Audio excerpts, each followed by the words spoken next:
When a digital joke spills off a smartphone and breaches a police barricade, it requires serious economic friction to sustain the momentum. On the streets of New Delhi, that friction mobilized tens of thousands of young students. They directed their anger straight at the capital's infrastructure.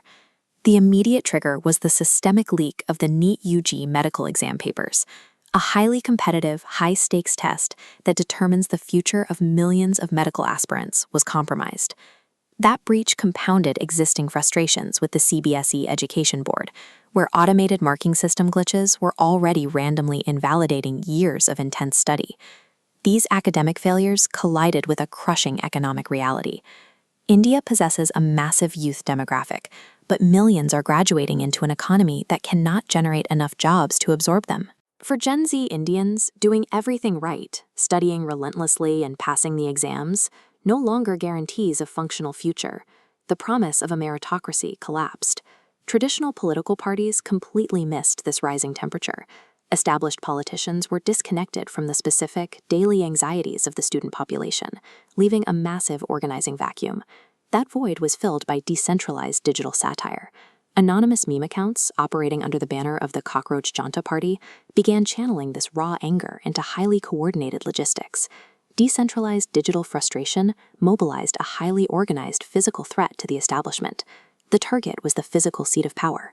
As students initiated the Sansad Chalo, the March to Parliament, authorities executed a geographic lockdown, shutting down metro stations across New Delhi.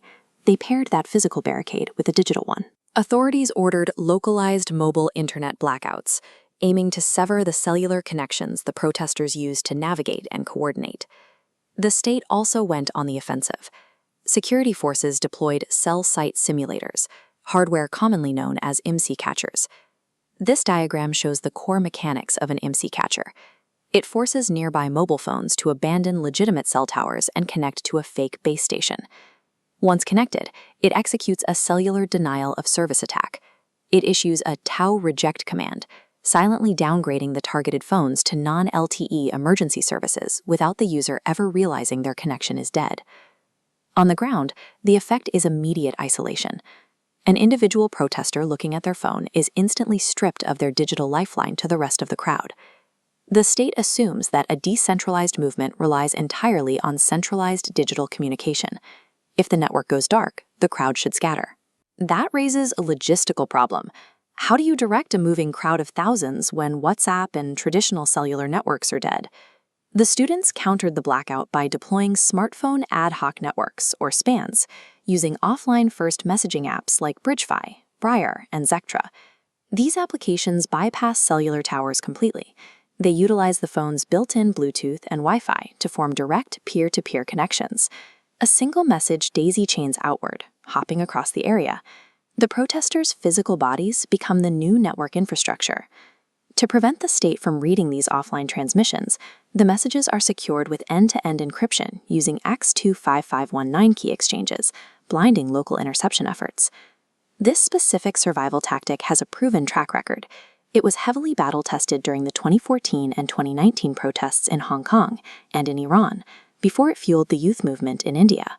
By attempting to cut the internet, the state's blackout tactics inadvertently force the protesters to build a resilient, decentralized network that is nearly impossible to dismantle from the top down. Getting past the digital blackout only brings the protesters to the final layer of state surveillance waiting at their physical destination: interconnected security cameras. These cameras feed into automated facial recognition systems. Authorities use these algorithms to identify, track, and retroactively prosecute protest leaders long after the crowd disperses. To evade the algorithms, protesters apply physical countermeasures, like computer vision dazzle makeup. By combining asymmetrical makeup patterns, adversarial patches, or even infrared LEDs, activists corrupt the physical to digital transition. They degrade the image quality just enough that the AI fails to register the shape as a human face. These physical hacks reclaim public anonymity. They allow high-profile figures, like activist Sonam Wangchuk, to move directly through a security dragnet without leaving a digital footprint on the state servers. Despite the digital gauntlet, the resilient crowd successfully pushed through the Capitol and reached Parliament. Traditional state suppression tactics failed. Blocking roads, shutting off cellular towers, and aiming cameras at the crowd did not stop the uprising. Shared economic frustration supplied the fuel, and decentralized digital satire organized the ignition. That combination created a momentum the government could not outmaneuver. Decentralized offline mesh networks and physical anti-surveillance tools provided the architecture that sustained that momentum, rendering the state's most expensive control systems obsolete.